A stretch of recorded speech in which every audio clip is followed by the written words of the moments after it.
ልክ ወደ ፕሌኑ ስገባ በመጀመሪያ በግራ በኩል እንደገባው አንድ ሕፃን ልጅ አየሁ ትላለች። ያዛች ሕፃን ልጅ ላይ የሚታየው የፍልቅልቅነት የደስታ ስሜት በጣም ልብ ይነካ ነበር። 1948 ላይ እጅግ አደገኛ በሆነ ሁኔታ ፍልስጤማውያን ከዛ እንዲሰደዱ ተደርገዋል። ከጀርባቸው እንግዲህ ከእስራኤል ጀርባ እነ እንግሊዝ እነ ፈረንሳይና ሀያሏ አሜሪካን ጭምር የሚታገዘው ኃይል ፍልስጤማውያን ከ700 ሺህ በነገራችን ላይ በ1948 አሁን የምናነሳት ባለ ታሪካችን የዛን ጊዜ 4 ዓመት ልጅ ነችና ዝነኛ የሆነ ፎቶ ነው በፍልስጤም ትግል ዘንድ በተለይ እንደ ቼኮቬራ አይነት አሁን የቼኮቬራ ፎቶ በአብዮት ውስጥ በሚነሳበት ሰዓት ቼኮቬራ እንደ ምልክት የቼኮቬራን ፎቶ ያስክ ማለት አንተ አብዮተኛ ነህ። የነ ሆቺ ሚኒ እና የነ ፊደል ካስትሮ ፎቶ እንደ ራሱ አንድ አብዮት ይነሳል። የሷም ፎቶ እንግዲህ ቀደም ይሄንን እንደምታዩት ይሄ ፎቶ ደግሞ በፍልስጤም ትግል ውስጥ እንደ ምልክት የሚነሳ አይነት ነው። ሰላም ጤና ይስጥልኝ። የተወደዳችሁ በዓለም ዙሪያ ሆናችሁ ብስራት ቴሌቪዥንን እየተከታተላችሁ ያላችሁ ቤተሰቦቻችን እንዴት ከረማችሁ? እንዴትስ ቆያችሁ? እንደተለመደው ባዮ ዓለም ዛሬም በአዲስ ታሪክ አዲስ አነጋጋሪ ጉዳይንም እንደዚሁም ደግሞ ከዚህ ቀደም ብዙ ያልሰማችኋቸውን ታሪክ ይዞላችሁ መጥቷል። ፕሮግራሙን በማዘጋጀትና በማቅረብ እኔ ብሩክ ጫላ እንዲሁም ምን ይልማ ዘሪሁን በጋራ በመሆን ለሚቀጥሉት ጥቂት ደቂቃዎች አብረን እንቆያለን። ከኛ ጋር እንድትሆኑ ነው በአክብሮት የምንጋብዘው። ዛሬ ደግሞ አንድ እጅግ አነጋጋሪ የሆነች ሴት ነች ይዘንላችሁ የመጣ ነው። እቺ ሴት በዓለም ታሪክ ውስጥ በጣም ስሟ ገናና ነገር ግን ብዙ የማትታወቅ ነች። ወደ መካከለኛው ምስራቅ እንሄዳለን። እንግዲህ ከሰሞኑም በእስራኤልና በፍልስጤም መካከል የተነሳውን ጦርነትም ሁላችሁም ሰምታችኋል ብለን እናስባለን። ይቺ ሴት ፍልስጤማዊት ነች። እንተፈጠረ እንዴት ተፈጠረ? እንዴትስ የፍልስጤም ትግል ተቀጣጥሎ እዚህ ደረጃ ደረሰም? አሁንስ ላለው ጦርነት መንደርደሪያው ምንድነው? ወደ 50 ዓመት ወደ ኋላ እንመለስና በወቅቱ ምን ተፈጠረ የሚለውን እናያለን። ፍልስጤማዊቷን ታጋይ እናነሳለን፣ እንዘክራለን። የፍልስጤምንም ትግል አብረን በዛው ለእናንተ መረጃ እንሰጣለን ማለት ነው። ወደ መካከለኛው ምስራቅ ስንመጣ እንግዲህ መካከለኛው ምስራቅ እጅግ በጣም አስቸጋሪ የሆነ ቦታ ነው። ያው እንደሚታወቀው እንደውም አንድ እንደ ቀልድ የሚነሳ ነገር አለና አንድ እንቁራሪት ባህር ልትሻገር አንድ ጊንጥን አሻግሪኝ ትላታለች። የለም አላሻግርም፣ አንቺ እኮ ጊንጥ ነሽ ትነድፊኛለች ትላታለች። ምንም አታስቢ አልነድፍሽም ትልና ታዝላታለች። እንቁራሪቷ ልክ መሃል ባህር ላይ እንደደረሰች ትነድፋታለች። እንቁራሪቷ አንድ ጥያቄ ጠየቀች። ምን ነው ቃልሽን ረሳሽ? ያለንበት እኮ መካከለኛው ምስራቅ ነው አለቻት ይባላልና መካከለኛው ምስራቅ እጅግ በጣም የግጭት ቀጠና ነው ማለት ይቻላል። እንደውም ከአፍሪካ ከመካከለኛው ምስራቅ አንፃር ሲታይ እንደውም አፍሪካ ሰላማዊ ነው ልንል እንችላለን። ጦርነት የማያጣው ላለፉት 50-60 ዓመታት በጦርነት ውስጥ እየዘለቀ እጅግ በጣም አስቸጋሪ የሆነ ቦታ ነው። ቦታው እንግዲህ በቅዱስነትም አይታማም። ቅዱስ የሆነ ስፍራዎች ያሉበት ነው። ኢየሱስ ክርስቶስ የተወለደበት አካባቢ እንደዚሁም ነብዩ መሐመድም ተመላልሶ ያስተማረበት ምድር ነው ያ ምድርና በኢራን፣ በአፍጋኒስታን፣ በኢራቅ፣ በእስራኤል፣ በፍልስጤምና እንደዚሁም ደግሞ በዌስት ባንክ በጋዛ ባሉ አካባቢዎች ላይ ከባድ ጦርነት በየወቅቱ ይደረጋል። እኛም ለዛሬ በመናነሳላችሁ ታሪክ ታዲያ የፍልስጤሞችን ትግልም ያቀጣጠለና ወደ ሌላኛው ምዕራፍ ያሸጋገረን አንድ ልዩ ኦፕሬሽን የምናነሳ ይሆናል። ፍልስጤማውያን አሁን ድረስ ሀገር አልባ ሆነው እየተሰደዱ እንደሆነ ይነገራል። በትክክል እንግዲህ ወደ ኋላ መለስ ብለን ከ1948 በፊት የነበረውን ፍልስጤም ስናስታውስ ከእንግሊዝ ቀኝ ከመግዛቷ በፊት ባለው ዘመን የነበረው እንግዲህ የፍልስጤም ምድር ነው ተብሎ ይታሰባል። ወደ ኋላ መለስ ብለን ደግሞ አንዳንድ ታሪኮችን የመጽሐፍ ቅዱስንም ጭምር ሲነሳ ደግሞ አይሁዳኖች ደግሞ የኛ ቀዳሚ ምድር ነው ብለው ያስባሉ። 1948 ላይ እስራኤሎች ከዓለም ላይ ተሰባስበው ያንን ቦታ ከወረሱና ፍልስጤሞችን ከዛ አካባቢ አባረው የራሳቸው ምድር ከመሰረቱ በኋላ ያለው ዘመን በሙሉ የጦርነትና በሁለት ትልልቅ ጽንፎች መካከል የሚደረግ ትልቅ ውዝግብ ያለበት ስፍራ ነው። በወቅቱ ነው እንግዲህ በ1948 በኋላ በተለይ በ1948 ላይ እጅግ አደገኛ በሆነ ሁኔታ ፍልስጤማውያን ከዛ እንዲሰደዱ ተደርገዋል። ከጀርባቸው እንግዲህ ከእስራኤል ጀርባ እነ እንግሊዝ እነ ፈረንሳይና ሀያሏ አሜሪካን ጭምር የሚታገዘው ኃይል ፍልስጤማውያን ከ700 ሺህ በነገራችን ላይ በ1948 አሁን የምናነሳት ባለ ታሪካችን የዛን ጊዜ 4 ዓመት ልጅ ነችና ከ700 ሺህ በላይ ፍልስጤማውያን ከጋዛና ከአካባቢዋም እንዲፈናቀሉ ተደርገዋልና በዛን ወቅት ከባድ የተባለ መከራ የደረሰባቸው ፍልስጤማውያን ከዛ በኋላ የነጻነት ትግልን ለማድረግ መርጠው ወደ ነጻነት ትግል ውስጥ ነው የገቡት። በነጻነት ትግላቸው ወቅት ታዲያ አንድ ሪቮሉሽን የሆነ አንድ ፓርቲ ተመስርቷል ማለት እንችላለን። ፖፑላር ፍሮንት ፎር ሊበሬሽን ኦፍ ፓለስታይን የሚባል የፍልስጤማውያንን ትግል ወደ ቀጣይ ደረጃ ያሸጋግራል የተባለ በነ ዶክተር ዋዲ ሀዲድ እና በነ ዶክተር ሀበሽ የተመሰረተ በነ ዶክተር ጆርጅ ሀበሽ የተመሰረተ ፓርቲ ነው። PFLP ይባላል። ይሄ ፓርቲ ታዲያ ልዩ የተባለ ኦፕሬሽንን በሚያደርግበት ሰዓት የዛሬዋ ባለታሪካችን ተመርጣለች። በትክክል እቺ ባለታሪካችን እንግዲህ ገና የ4 ዓመት ልጅ ሳለች ነበረ የመጀመሪያው ጦርነት ማለት ይቻላል 1948 ላይ ያለው ከፍተኛ የሆነ የፓለስታይንን ዜጎች ለስደት የዳረገውን ትልቅ ጦርነት የተካሄደው በዚህን ወቅት የ4 ዓመት ልጅ ነበረች። ከ700,000 ከሚሆኑ ፍልስጤማውያን ጋር ወደ ተለያዩ አረብ ሀገር ከተሰደዱት መካከል ወይም ደግሞ በስደተኛ ጣቢያ ውስጥ የቆየች ልጅ ነበረች። እንግዲህ ቀደም ሲል ያነሳውን ፒፕል ወይም ደግሞ በምህጻረ ቃሉ PFLP የሚባለውን ማለት ነው እሱን የተቀላቀለችው ገና የ15 ዓመት ልጅ ሳለች ነው። ወደዚህ ቡድን ከተቀላቀለች በኋላ ምን አደረገች? ምን አዲስ ነገር ከተከናወነ? እቺ ሴትስ ማን ነች የሚለውን ተመልሰን የምናይ ይሆናል። አብራችሁን ቆዩ። በመከታተል ላይ የምትገኙት ባዮ ዓለም ዝግጅታችንን ነው። ተመልሰን ስንመጣ የዚችን ሴት አስገራሚ ታሪክ ወደ እናንተ ማድረሳችንን እንቀጥላለን። አብራችሁን ቆዩ። ተመልሰን መተናል። እንግዲህ አሁን ስለ ፍልስጤማውያን ትግልና በትግል ውስጥ ስላለች አንድ ጀግና ሴት በተለይ ደግሞ በፍልስጤማውያንና በአረብ ዓለም በነገራችን ላይ የምናነሳት ወጣት ታጋይ የነበረችው በወቅቱ ማለት ነው በአውሮፓ ህብረትና በተለያዩ የአውሮፓና የዓለም ሀገራት እንደ ነጻነት ታጋይ ተደርጋ የምትቆጠር ነች። በአንጻሩ ደግሞ በአሜሪካና በእስራኤል አሸባሪ ተብላ የተፈረጀች ወጣት ሴት ነች እና ከዚህ በተቋቋመው ፓርቲ ውስጥ እንግዲህ በ15 ዓመቷ ቀደም ይልማል እንዳልከው ተቀላቅላለች እና በ15 ዓመቷ ከተቀላቀለች በኋላ በቀጥታ ወደ ትግል ውስጥ ለልዩ ኦፕሬሽን የተመረጠችው በ1960 በነገራችን ላይ ከ1947 እስከ 1968 ፍልስጤምና እስራኤል ከባድ የተባለ ጦርነት ያደረጉበት ነው። የአረብ እስራኤል ጦርነት ጨምሮ ማለት ነው። በዛን ወቅት የተደረጉ ጦርነቶች ብዙ ዋጋ ያስከፈሉ ጦርነቶች ናቸው። እሷም ታዲያ በ1968 ላይ ይሄ PFLP የሚባለው ቡድን አንድ የአውሮፕላን ጠለፋ አድርጎ ነበርና ጠለፋውን ያደረገበት ዋናው ምክንያት ምንድነው? ለዓለም እንዲተዋወቅ ነው። የፍልስጤማዊ ትግል ለዓለም እንዲተዋወቅ ነበርና ግን ባሰበው ልክ አልተሳካለትም ነበር።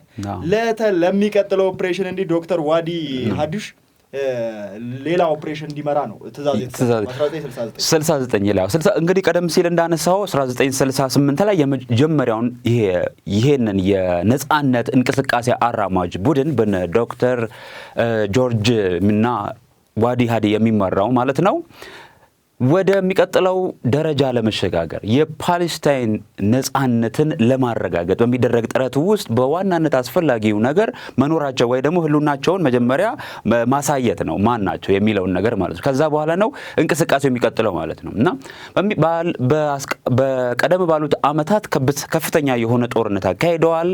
እስራኤሎች ከተለያዩ የአረብ ሀገራት ጋር ጦርነት አካሂደዋል።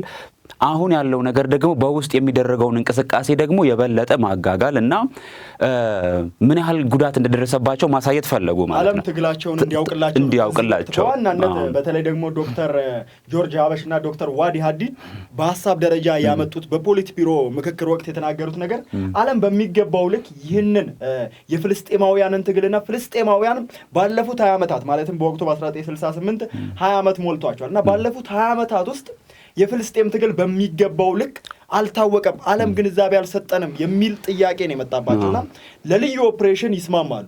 የአውሮፕላን ጠለፋ እንዲደረግ ግን ጠለፋው የሚደረገው ልዩ በሆነ መልኩ እንዲሆን ከተነጋገሩና በፖሊት ቢሮ ከተስማሙ በኋላ በማዕከላዊ ኮሚቴ በሚባለው ነው ይህንን ልዩ ኦፕሬሽን ለማን ተሰጠው? ለዶክተር ዋዲ በበላይነት እንዲመራው ነው ይህ ትእዛዝ የተሰጠውና በዛን ወቅት ምንድነው የታሰበው? ይህንን ኦፕሬሽን ሴት ትምራው። በትክክል እንግዲህ የመረጧት ሴት ደግሞ ላይላ ትባላለች። ይቺ ሴት በወቅቱ እንግዲህ የ15 ዓመት ትግል ውስጥ ተቀላቀለ። የ15 ዓመት ነበረች። ይህንን ኦፕሬሽን ልትመራ ያለ ግን 25 ዓመቷ አካባቢ ሌላ ካሊድ ትባላለች። ይህን ፎቶ በነገራችን ላይ ብዙዎች ያውቁታል። በትክክል በጣም ዝነኛ የሆነ ፎቶ ነው። አዎ ዝነኛ የሆነ ፎቶ ነው በፍልስጤም ትግል ዘንድ በተለይ እንደ ቼኮቬራ አይነት። አሁን የቼኮቬራ ፎቶ በአብዮት ውስጥ በሚነሳበት ሰዓት ቼኮቬራ እንደ ምልክት የቼኮቬራን ፎቶ ያስክ ማለት አንተ አብዮተኛ ነህ። የነ ሆቺሚኒ እና የነ ፊደል ካስትሮን ፎቶ እንደ ራሱ አንድ አብዮት ይነሳል። የሷም ፎቶ እንግዲህ ቀደም ይሄንን እንደምታዩት ይሄ ፎቶ ደግሞ በፍልስጤም ትግል ውስጥ እንደ ምልክት የሚነሳ አይነት ነው። ምንድነው የሚለውን ነገር እናንሳላችሁ። ታሪኩን እንቀጥል። ይቺ ሴት 1968 ላይ አንድ ኦፕሬሽን ከአራት ከተመረጡ ወጣት ፓለስታይኖች ልጆች ጋር ወደ ሮም ነው የምትላከው።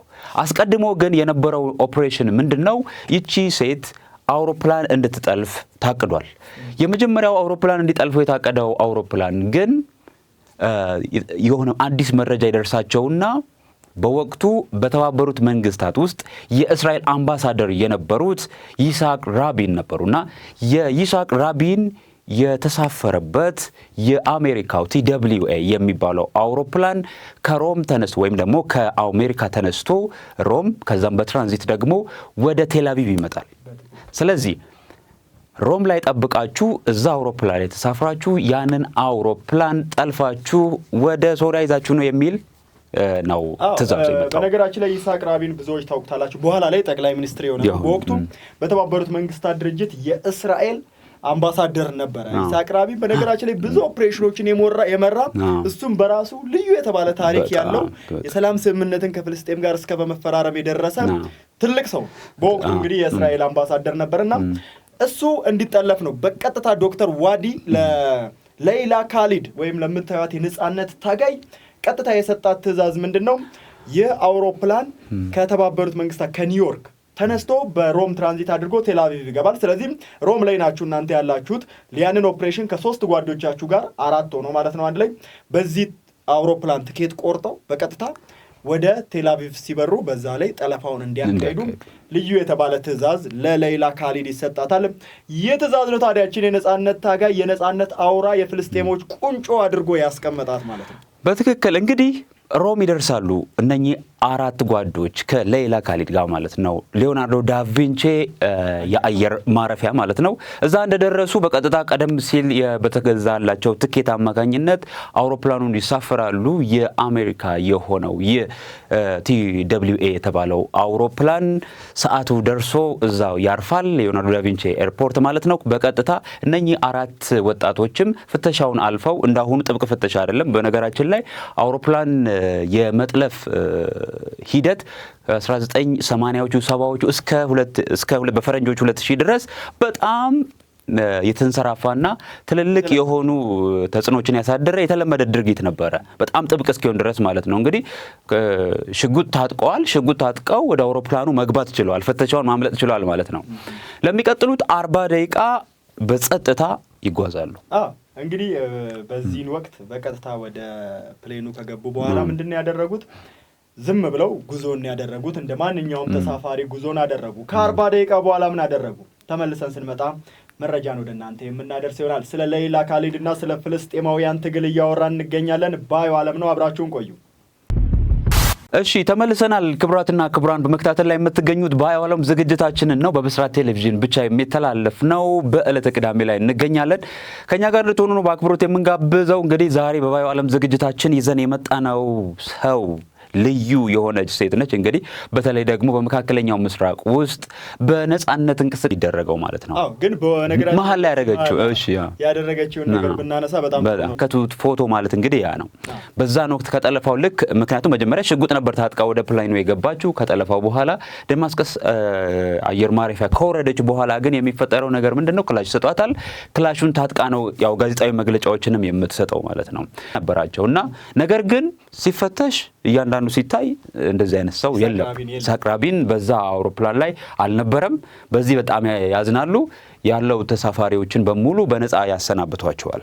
ይለቋቸዋል። እዚህ ጋር እንግዲህ ያው ይስሐቅ ራቢን ዋናው ታርጌት ሆኖ ነበር። በእርግጥ ዋናው መጀመሪያም የተነሱበት ሂደት በነገራችን ላይ የእስራኤል ወይ የአሜሪካን የኢምፔሪያሊስት የሚሏቸውን ንብረት የሆነ አውሮፕላን በሴት በመጥለፍ አነጋጋሪ የሆነውን የትግል ሂደታቸውን ማሳየት ነው። በዚህ መሃል በኦፕሬሽን መሃል ነው ይስሐቅ ራቢን አለ የሚል መረጃ የሚደርሳቸውና ወደዚህኛው ፕሌን እንዲገቡ ያደረጋቸው። ኤኒዌይ በዚህ በትግል ሂደት ውስጥ እንግዲህ እሷም ፕሌኑ ካረፈ በኋላ ልዩ የፍልስጤም ታጋይ ኮማንዶዎች ተከባ ትወርዳለች ማለት ነው። ይህ አይኮኒክ የሆነ ፎቶግራፍን በዛን ወቅት ነው የተነሳው። AK47 መሳሪያን ይሰጧታል። ለዛውም በዛን ወቅት እንግዲህ ለጋዜጠኞች ንግግር ማድረግ ትጀምራለች። ምንድነው ያለችው? ይሄ እዚህ ውስጥ ያሉ ንጹሃን ናቸው፣ ህፃናት ጭምር አሉ፣ ሁሉም በነፃ ይለቀቃሉ አለች። ነገር ግን TWA የአሜሪካው አውሮፕላን ነው እንግዲህ የአሜሪካ ንብረት ነው። እሱ ግን ንቅንቅ የለም፣ እዚሁ እናቃጥለዋለን። የኢምፔሪያሊስቶች የሆነው የአሜሪካ ንብረት ነውና እዚሁ ይቃጠላል ብለው በነገራችን ላይ አውሮፕላኑን ለማትረፍ የተለያዩ አረብ ሀገራት መንግስታት፣ ዲፕሎማቶች፣ ምዕራባውያን ጭምር እንቅስቃሴ አድርገው ነበረ እንዳይቃጠል። ነገር ግን ከማቃጠል ወደ አላሉም። እዛው ኤርፖርቱ ላይ እንዳለ ነው ያጋዩት ማለት ነው። ፍልስጤም ወይ በነገራችን ላይ በታሪክም የሚታወቁት እነዚህ ከአቋማቸው ውልፊት የለም ያመኑበት ነገር እስከ መግለጫዋ በኋላ ነገር ግን አቪዬሽን ሴኩሪቲ የሚባል መጽሔት 2000 ዓመተ ምህረት ላይ ቃለ መጠይቅ ሰጥታ ነበር። በዛን ወቅት ላይ የተናገረችውም ነገር እጅግ በጣም ልብ የሚነካ ነገር ሊባል የሚችል ነው። ምክንያቱም ወደ ፕሌኑ ትላለች፣ ነገር ግን በውስጥ አንድ ነገር ተናገርኩኝ ትላለች ሚሚ። እኔም ገና በልጅነቴ በገዛ ሀገሬ መኖር በሚገባኝ ሰዓት እንደዚህ አይነት ስደት ገጥሞኝ ነው እና ለ9/11 በእኛ በአዲስ ዓመት ቀን የተከሰተ እንትን ነው። ጣጣሽ በምናከብርበት ቀንም የተከሰተው እንግዲህ የኒውዮርክ የሁለቱ መንትያዎች ህንፃ መደርመስን ተከትሎ በአቪዬሽን ላይ ብዙ ለውጥ ተደርጓል። እሷም ግን በወቅቱ እስከ ዛሬም ድረስ የመጀመሪያዋ ሴት ጠላፊ ሆና ተመዝግባለች ማለት ነው። በርካታ ከዛ በኋላ በፍልስጤም ትግል ውስጥም ለበርካታ ዓመታት ያክል ቆይታለችም። ስለ ሌይላ ካሊድ እየነገርናችሁ ቆይተናል። አሁንም የምንነግራችሁ ነገር አለ። ካፍታ ቆይታ በኋላ እንመለሳለን። አብራችሁን ቆዩ። ተመልሰናል። ክብራትና ክብራን ሃይጃከር የሚለውን ፊልም በዚሁ ጋበዝናችሁ። ስለሷ ታሪክ እንግዲህ በደንብ ከልጅነቷ ጀምሮ ያለውን ነገር በደንብ የሚያብራራ ዶክመንተሪ ሙቪ ነው። ስለዚህ እሱን እንድታዩ በዚሁ እየጋበዝናችሁ ለዛሬ እንግዲህ ይብቃ፣ ተሰናበትን። ለዛሬ በዚህ እናጠቃልላለን። ከኛ ጋር ስለሆናችሁ እጅግ አድርገን እናመሰግናለን። ፕሮግራም በማዘጋጀትና በማቅረብ ሆነ ይልማ ዘሪሁንና እንዲሁም እኔ ብሩክ ጫላ አብረናችሁ ነበርን። የሳምንት ሰው ይበለን። መልካም ሳምንት።